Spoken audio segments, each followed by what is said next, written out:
hope you're all keeping really well and welcome to the No Disclaimers book tag. I mean, just to start off, sorry if I look a bit rubbish and a bit tired or something. I'm filming. I just got back from 3 days in Glencoe, which is up in the northwest of Scotland. Me and my friend went wild camping for 3 days. You know, it was really great, but you know, obviously lots of walking. We had to do some climbing at one point, so I am exhausted and covered in midgy bites. And there was this one point where it got a bit precarious on this ridge we were climbing, so we had to actually come off and basically sledge down the side of a cliff. So I'm all scraped up my back as well, so I'm just like... But I've decided to do a booktube this year, so I feel I should be putting out videos. So yeah, I'm filming today, so if I look a bit rubbish, sorry about that. I'm not, life happened. Survived to tell the tale. It's all good. This is the No Disclaimers book tag. So I was tagged to do this by Grace Dion, who's over at the channel of the same name, and you definitely need to go check her out. Her channel is so good and she is just absolutely lovely. So thank you so much, Grace, for tagging me in this. I'm very excited to do this. And yeah, everybody just needs to, I'll leave a link to her channel in the description because she's just great. And yeah, I'm really excited to do this because, you know, it's some interesting questions. And you should know me by this point, I love a good book tag. So without any further ado, let's go. So number one is, which trope in books annoys you the most? I mean, so many. It's not that tropes annoy me, it's just when the tropes are badly done, I think. And there's so many tropes that just get badly done all the time. I mean, the first one that comes to mind, love triangles, but specifically for me, it's love triangles where you know exactly who she's going to pick from the get-go. And you're just introducing the second character as drama, you know. I know she's going to, or you know what, I'm saying she, you know, because I read a lot of YA, so it's usually lots of female characters, so yeah, if you know who the character is going to end up with from the get-go and the second person really just doesn't feel like much of an option, that just pisses me off to no end because it's literally just introducing that character for drama reasons and not as an actual viable love interest. Because things like, say, The Hunger Games, where Peeta and Gale represent two different paths and she could go with either one of them, you know, is an interesting thing. In Legend Born by Tracy Deonn, there's a couple of love interests in there potentially, and I actually genuinely don't know who she would pick going forward and what that will mean for her character and for the story, and I'm actually very interested to see what's going on there. So, you know, things like that I love. But it's just when, you know, 9 times out of 10, you know who they're going to pick and it's just boring. Another one for me is the powerful artifact trope. I think it's just so overdone at this point, and the object is just, it's powerful and it's going to give power to the enemy. We need to stop that from happening. You know, there's never very much thought put into the powerful artifact. And another trope that I hate is soulmates. Like, if you're going to have a romance or something, I'd like it to actually be because, you know, they connect on some level or they've been through things together and like they're actually a couple for a reason, not because of some predetermined fate. I mean, I think I've mentioned this before in a recent video, but I have a huge example for me for this is in Heir of Fire and Queen of Shadows by Sarah J Maas, which is the 3rd and 4th book of the Throne of Glass series. You know, she goes from this relationship, this potential relationship with Chaol, which, you know, was difficult and would have taken a lot more work to sort of, you know, get there, but like, you know, there was still potential there, to just a soulmate sort of easygoing relationship that requires no work and they're just made for each other. Like, that pissed me off to no end because I really wanted to actually see an example in YA of a relationship that perhaps isn't perfect but takes work on both sides to make it work. I thought that was where it was going to go, and then the minute it sort of, you know, made it clear that wasn't where it was going and we were just going to go around this soulmates route, like, it just pisses me off. It's like, oh god, like, it's just such a cop-out for writing bad romances, and I hate it. Number 2 is, which writer or writers do you think are overrated or overhyped? I feel a bit mean doing this one because, like, obviously everyone's writing style is like too different. Like, everyone has different writing styles and they appeal to different people. That's why we have so many different authors. So obviously this is just going to come from my point of view, and I'm in no way, I think, saying that these people are bad authors. And I'll give my explanations for why. It's just like, you know, I just think, yes, they are just a bit overrated and a bit overhyped. I'm going to start off with, you know, I just mentioned Sarah J Maas. Her books, I don't particularly think even objectively deserve the hype that they get. You know, people, if they're going into fantasy, they'll get told to read them and it's like, I wouldn't really, you know, lift them up as like, you know, the most amazing things ever. Some more controversial ones perhaps going to be Leigh Bardugo, because of the sort of, what's that? 1, 2, 3, 7 books I have up there, plus Language of Thorns. Of those, I'd say, 5 of them are mediocre. The only ones I actually like up there really are Six of Crows and Crooked Kingdom. The rest I enjoyed, but I wouldn't really lift them up and be like, oh my god, these are amazing books. I'd be like, yeah, they're alright, but they have their faults, and on the whole I won't find myself rereading them, and that's a big tell for me as to whether I think a book's good. 'Cause I reread a lot.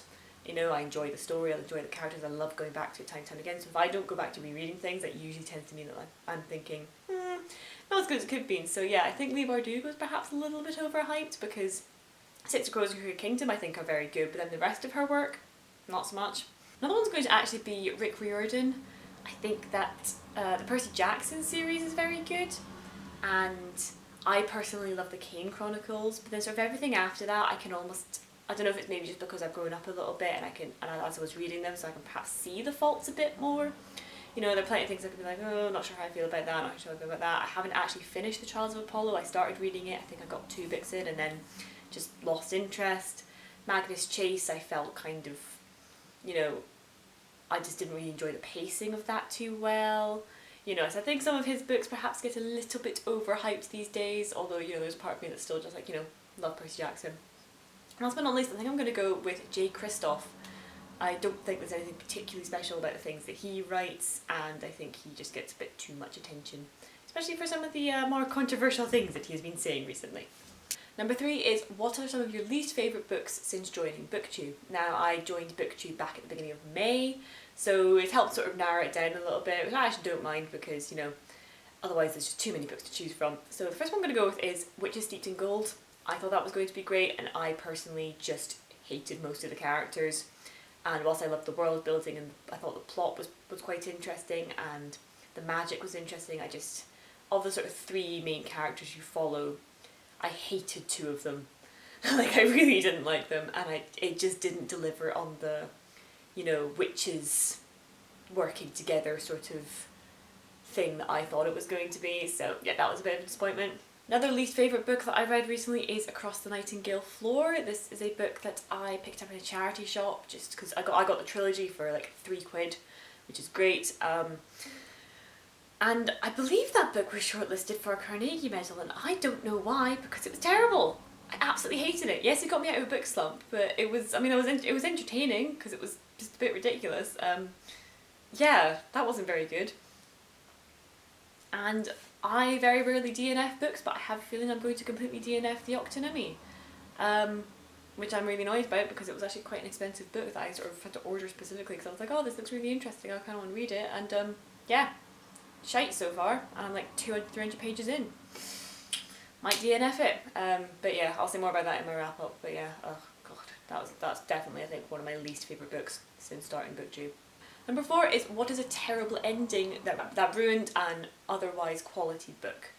So this has been quite hard because most books I can at least get to the halfway point, and then it's usually by about the halfway point that I'll start to realise the direction it's going in, and that's maybe where I start to dislike it. There's been very few where it's like I've been enjoying it right the way up until the end and then I've gone, oh no. So yeah, first one for this would be The Deathless Girls, because I didn't know going into it that it was a retelling, or at least a reimagining, of Dracula's wives. So once it started getting very vampire-y and things, I was like, oh, this isn't quite what I thought it was going. So I loved the beginning with the sort of where these 2 girls came from and their community and the culture they came from. I thought that was really fascinating, and then that was just like practically just backdrop for the vampire, wives of Dracula story, which I wasn't really expecting. So yeah, that was a book that I really just hated by the end of it, because I was like, oh, this really wasn't what I was expecting from this, because I didn't know it was a reimagining story. Number 5 is, which fictional character do you wish had not been killed off? So obviously this next section is going to be spoilers.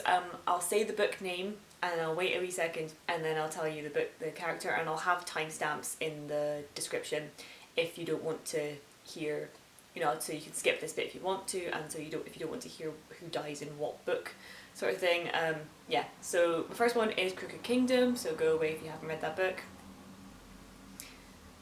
Yeah, I'm always just so upset that Matthias died. Like, I do, I like it when authors do take the decision to kill off a character, especially in a high stakes sort of story and things. It makes it a bit more like, oh, there's consequences to this. But he'd done so much work on like changing and becoming a better person, and I particularly even think that perhaps the stuff that had happened in King of Scars and Rule of Rules would have been better if he'd been the driving force behind, like the stuff that happens with Nina. If he'd actually been there for it, it almost would have been more interesting. But like, he was just such a good character, and I got so attached to him. And then he died. That was a shame. And the next book that I'm going to talk about is Sistersong. So if you haven't read that, you don't want to know who dies in this, go away. Like I said, timestamps and everything. Don't watch this next bit. If you have read Sistersong, I was so upset when Cinna died, because I thought she was like, of the three siblings, she was going to go through like the most change. I was really looking forward to seeing her, go from like the sort of spoiled, self-centered kid to really starting to like, care about other people and think about others and not just consider herself all the time, and that obviously gets cut short. And especially the way she dies as well, like that was just, that was such a shame. Like I was really enjoying her character, and whilst I completely get, it was a tragedy and it was very true to the story of the part, which is like, but I wish she'd lived though. Especially because then what happens to her afterwards is really tragic and a bit ugh. So yeah. And then last but not least, last book I'm going to talk about is Ink in the Blood. So again, if you haven't read that book, go away. I'll leave the time for where you can come back, because yeah, so you don't find out who dies in this book. But obviously if you've read it, you probably know I'm going to be talking about Anya, because, she was just such a sweet character. She was such a good balance to Celia's character, and just, yeah, it was such a shame that she died, and she knew she was going to die, like she orchestrated it that way. Oh, it was such a shame. It was such a shame, so I really liked her character. Number 6 is, what are some of your bookish pet peeves? I mean, obviously one is sort of, if I've lent books to people, if they don't give it back or they lose it or something, like that's obviously really annoying, because it's like, well, that's actually my book and you've gone and lost it. Or, there's actually a couple that I lent to friends that then I sort of just lost touch with them, and they've still got some of my books, and I'm like, it'd be a bit weird if I asked for that back now, because they've probably gotten rid of it now, so oh well. This next one feels like, okay, this next one, I'm not calling anybody out, and I'm not saying anyone's wrong for doing it, but I personally don't get it. And it's everyone, particularly on booktube, who has like piles and piles of unread books that they own. I personally don't get it, like, because, I mean, maybe it's just because, I'm on a budget and things, so if I'm buying a book, I will read it sort of thing. Like that sort of whole consumerist practice of like, buying books and then them just sitting on people's shelves for years. Like, yeah, I get if you've got like one or two, but then like, so many people have got like so many books that they just, haven't read yet, and then we'll go out and buy more books. And like, I completely, like I said, I'm not actually judging anybody for doing that or anything. Like, if you can, go for it. But for me, I'm just like, if I've bought a book, it's because I want to read it, so then that'll basically like make up my TBR, and I'll read it just in a sort of random order. And then I'll try and make it so that, like, if I buy more books, they just sort of get tacked onto the end, and I'm just sort of slowly working my way through it, and I'll try not to buy too many books until I've sort of gotten to the end of that kind of thing, or at least towards the end of that, and then I'll maybe go out and buy some more books. So yeah, so there's not really a pet peeve, but at the same time it's like, I don't get it. I don't get it, guys. Why aren't you just reading these fantastic books that you have? Number 7 is, what are some books that you feel should have more recognition? I mean, this should come as no surprise if you watch any of my other books, but The Infinity Courts by Kerry Dawn Bowman is one of my favourite books, and just anything by her. I think she's such an underrated author, and The Infinity Courts is such an interesting sort of sci-fi fantasy YA novel that I just absolutely loved when I read it earlier this year. It's going to be such an incredible series, I think, and I just wish more people had read it. The Marks Left on Her by Dee Lebowitz is a recent read for me. I definitely feel like more people should be reading that. It's a fantastic fictionalised memoir, and it's really honestly just fantastic. Sistersong, I've already mentioned that. Like, that's a really great book that just came out this year. I don't think it's been released in America yet though, so that might be why it's not been, talked about as much, but it's a really fantastic retelling of an old English folk ballad. Daughters of Unri by Renike Amayo is a fantastic Nigerian-inspired fantasy that, again, just not enough people are talking about. It's absolutely amazing, and the second book is coming out later this year. And finally, one book that I personally really love is Consider the Lilies by Ian Crichton Smith. And this is a story about a woman during the Scottish Highland clearances. Sort of this older woman, she only speaks Gaelic, doesn't speak any English, and then if you know anything about the Highland clearances, it was the time in the 1800s, I think, so either 1700s or 1800s, where a lot of people in the Highlands, and especially up the hills in the crofter villages and stuff, and crofter settlements, got cleared out to make room for sheep. And obviously it got quite violent. A lot of people got, their houses were set on fire. It was really quite horrendous, and people were pushed to the coastal villages, or they then went across to places like Nova Scotia and things. And it's a really, really interesting story of this one woman's tale about this one woman's story of, being forced out of the house that she's lived in her entire life, where her children were born, just because some English lord has made this deal with some Scottish lord to burn everybody out of their houses and stuff, and how, they come up and they don't speak a word of Gaelic, but then she doesn't speak a word of English. There's just that, that fear that she feels, and just how, some of the community are just getting up and going, but then some are putting up a fight. It's a really, really interesting book, especially if you don't know anything about that aspect of history, because I certainly didn't. I'm very bad. I know very little actually about my own history a lot of the time. And yeah, it was just a really, really great book that I think definitely more people should read. Number 8 is, what are your thoughts on censorship / banning books? I mean, obviously I think that's dumb. Like, people that are trying to ban books are honestly usually just trying to ban opinions that they don't agree with, or just, trying to ban anything that you don't agree with is never really a good way to go, because, and at the same time, banning it is only going to add more attention to it. So unless you've got like a proper good reason for why, no one should read that, but then at the same time, who are you to say who should be reading things and who shouldn't be reading what and things, and like, yeah. Anyway, that was the No Disclaimers book tab. Thank you again to Grace for tagging me in that. And yeah, what do you think of my answers? And definitely tell me your answers to these questions below in the comments. I would absolutely love to hear from you, and feel free to leave a like on this video and subscribe if you want to hear more of my bookish opinions, as I post usually 2 or 3 times a week. Usually there's a bit more of a schedule, but as I said, I got back from the wilderness, I was in the middle of fuck off nowhere for 3 days, and I hadn't been quite as organised last week to set up having my videos ready to go for this week and stuff. So like, I'm filming today and things, and I'll try to have this one out tomorrow or something. But thank you very much for watching. I will see you next time.